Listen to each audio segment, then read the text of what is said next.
Padre, y del Hijo, y del Espíritu Santo. Amén. Amado Dios, en este viernes penitencial queremos pedirte perdón por nuestros pecados, pedirte que nos dé la conversión sincera, que nos dé la gracia de estar unidos a ti, de rechazar el pecado, de vivir solamente haciendo tu santa voluntad. Que tu palabra, Señor, inspire nuestros pasos, nos ilumine y nos oriente para seguir haciendo siempre lo que a ti te agrada. ¿Qué dice hoy el Señor en su palabra? Lectura del Santo Evangelio según San Mateo. Gloria a ti, Señor. En aquel tiempo, dijo Jesús a sus discípulos: ustedes oigan lo que significa la parábola del sembrador. Si uno escucha la palabra del reino, sin entenderla, viene el maligno y roba lo sembrado en su corazón. Esto significa lo sembrado al borde del camino. Lo sembrado en terreno pedregoso significa el que la escucha y la acepta enseguida con alegría, pero no tiene raíces, es inconstante y, en cuanto viene una dificultad o persecución por la palabra, sucumbe. Lo sembrado entre zarzas significa el que escucha la palabra, pero los afanes de la vida y la seducción de las riquezas la ahogan y se queda estéril. Lo sembrado en tierra buena significa el que escucha la palabra y la entiende. Ese dará fruto y producirá 100 o 70 o 30 por uno. Palabra del Señor. Gloria a ti, Señor Jesús. ¿Qué nos dice a nosotros hoy esa palabra de Dios? Leer la palabra de Dios y entenderla, ¿cierto? No es simplemente leerla, no nos ganamos nada con leer sin comprender, pero sobre todo sin poner en práctica. Y eso es lo que nos está diciendo el Evangelio. Antier leíamos la parábola del sembrador con la mamita, la meditábamos, y hoy el Señor mismo quiere hacer una explicación de esa parábola, porque Él quiere que llegue al corazón, que llegue a nuestra vida. Y justamente entonces, Juan David, si el Señor nos dice que debemos entender la palabra de Dios, ¿tú qué entendiste de eso que le explicaba hoy sobre la parábola del sembrador? ¿Qué te quedó a ti? Pues que tenemos que dar fruto de esa semilla que Dios puso en nuestro corazón. Dar fruto a esa semilla que Dios puso en nuestro corazón, eso nos dicho. Y para producir buen fruto, la tierra que ponemos, ¿cómo tiene que ser? Una tierra fértil. Una tierra fértil, una tierra abonada. Es decir, un corazón dispuesto para hacer la voluntad de Dios. La voluntad de Dios. ¿Y cómo hacemos la voluntad de Dios los seres humanos? ¿Cómo podemos hacerla? Pues volvemos nuevamente a lo mismo, leyendo la palabra de Dios, pidiéndole al Espíritu Santo que nos ilumine para poderla entender y comprender, y poniendo en práctica eso que dice la palabra de Dios. Juan David, en el libro del Éxodo, que es la primera lectura que estamos leyendo durante estos días, nos hemos venido encontrando con distintos momentos del pueblo de Israel cuando fue liberado de la esclavitud de Egipto.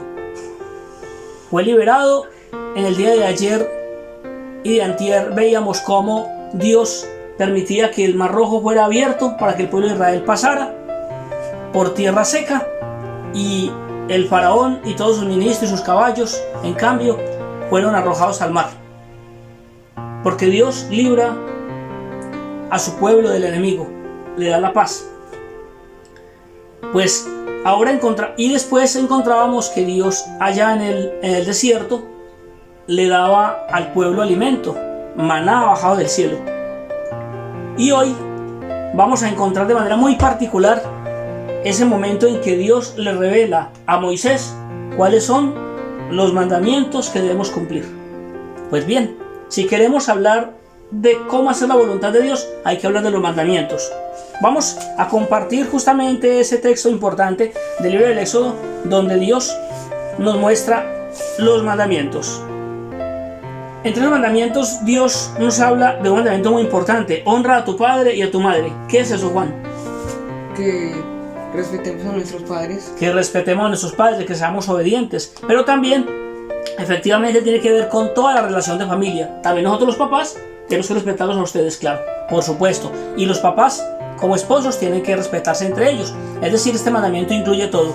Pero de manera muy concreta habla de esa obediencia y de ese respeto que los padres, que los hijos le den a sus padres.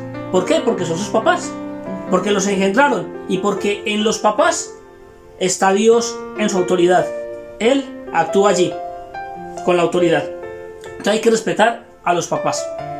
Nos dice otro mandamiento, que es no matar. ¿Qué significa eso? ¿Respetar qué? La vida. ¿La vida de quién? de las personas. La mía y la de los demás. Y también de los otros seres vivos, los animales, las plantas. La vida que es un regalo de Dios. Y hay que respetarla ¿desde cuándo? Desde que comienza en él. En la panza de la mamá. En la pancita de la mamita, desde el vientre materno y hasta su deceso final. En el momento en que Dios lo quiera. Listo. Lastimosamente, hoy el ser humano, por el afán de muchas cosas, la vida a veces no le importa lo que debería importarle. Y lastimosamente vemos el aborto, lastimosamente vemos la eutanasia como una forma fácil de acabar con la vida de ese regalo de Dios. La vida es un don de Dios, es un regalo, hay que respetarla, amarla desde que comienza de manera natural y hasta su finalización de manera natural. Otro mandamiento que nos pone hoy el Señor en su palabra es que no demos testimonio falso contra el prójimo. O sea, no hablar mal de los demás, no decir mentiras, porque eso destruye al otro, quitarle la fama al otro, deshonrarlo, hace que esa persona pues pierda su dignidad y será muy difícil recuperarla después. Nos habla de no codiciar los bienes ajenos. ¿Qué es eso? Pues no querer lo que tiene el otro. No querer lo que tiene el otro, o sea, no tener envidia. La envidia es un pecado grave también, hermanos y hermanas. ¿Cuántas veces nosotros estamos deseando tener lo que tiene el otro, como tú lo dices, Juan David? Pero también puede ser que no lo queramos tener para nosotros. Nos da rabia que el otro tenga otras cosas. Eso nos puede pasar. Deberíamos alegrarnos por lo de los demás. Y si el otro tiene, qué rico, que le vaya muy bien. Yo consigo lo mío con mi trabajo y con mi esfuerzo. Porque esa envidia nos puede llevar a otro pecado que también rompe con la ley de Dios. Y es otro mandamiento: no robarás. Cuando yo tengo envidia de lo que otro tiene, de pronto me puede caer en tentación de quitárselo y de tenerlo, ¿cierto? Y el robo también es un pecado. Y así, muchos mandamientos que ustedes ya los conocen. Conocemos los 10 mandamientos de la ley de Dios. Simplemente es para que hagamos relación entre el Evangelio y la primera lectura.